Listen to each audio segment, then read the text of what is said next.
Claire Gagliolo, vous venez de recevoir le trophée du Made in Côte d'Azur pour votre entreprise Officinea qui allie la cosmétique et la botanique.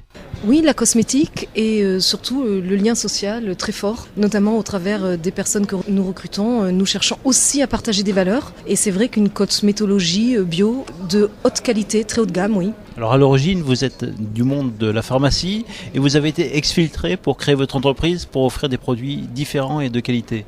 Je me suis exfiltrée, oui, tout à fait, de la pharmacie pour enfin exercer la cosmétologie puisque je suis pharmacien cosmétologue et c'est avec un immense plaisir tous les jours renouvelés. Alors qu'est-ce qui fait la spécificité de vos produits ? La spécificité de nos produits, c'est d'abord toutes nos récompenses.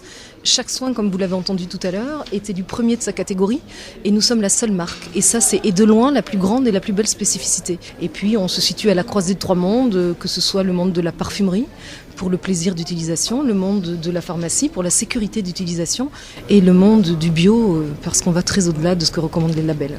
Alors Officinea existe depuis quelques années, mais là, elle est en phase de développement très important.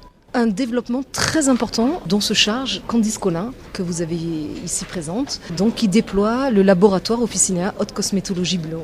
Alors jusqu'à présent, Officinea a été commercialisé presque exclusivement sur Internet. Et là, ça va changer. Vous allez vous mettre avec des ambassadrices un peu à la mode Tupperware. Oui, mais des ambassadrices intelligentes. Je te laisse prendre le relais peut-être sur les ambassadrices, Candice, puisque c'est toi qui vas les recruter. Alors Candice Collin, quelle est la spécificité de ces ambassadrices ? Alors c'est avant tout des femmes qui ont envie d'entreprendre et nous, Claire et moi, sommes toutes les deux entrepreneuses et on avait envie justement de prolonger l'aventure en recrutant des femmes qui avaient elles aussi envie de se lancer. Enfin, c'est vraiment un choix tout à fait réfléchi d'aider, de promouvoir les femmes en leur proposant un projet de vie qui leur convienne et qui soit porteur de sens.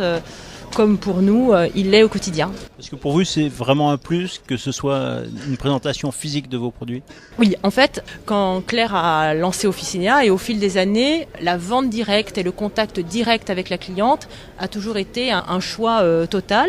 Claire, en fait, a refusé à peu près toutes les propositions de distribution en retail, donc dans les magasins classiques, pour justement garder ce lien très fort avec la cliente. Et quand on a commencé à réfléchir à une distribution plus vaste, le retail s'est éliminé de lui-même, ce qui ne correspondait pas à ce qu'on avait envie de faire, et puis c'était pas dans les valeurs que Claire promouvait depuis le début. Et donc vraiment ce choix d'entrepreneuriat au féminin et de distributrices qui pourraient créer leur activité autour de nos produits a fait pleinement sens. C'est vraiment un appel du cœur. Et chaque ambassadrice sera indépendante et autonome ? Oui. Il y a un statut très particulier en France qui est le statut de VDI, donc voilà. Et vous tablez sur une croissance très importante avec ce mode de distribution ? Oui, on espère en effet pouvoir s'envoler vers les sommets. Pour pouvoir l'assouvir, vous avez maintenant un laboratoire de production performant et capable de fournir ? Alors oui, là on n'a aucun souci de production, mais ça c'est... Absolument, nous travaillons avec des sous-traitants qui dès le départ sont capables de nous accompagner quand j'ai commencé à créer et qui vont être capables de nous accompagner dans notre développement, c'était prévu dès le départ et sur ce plan-là, tout est déjà prévu, oui absolument.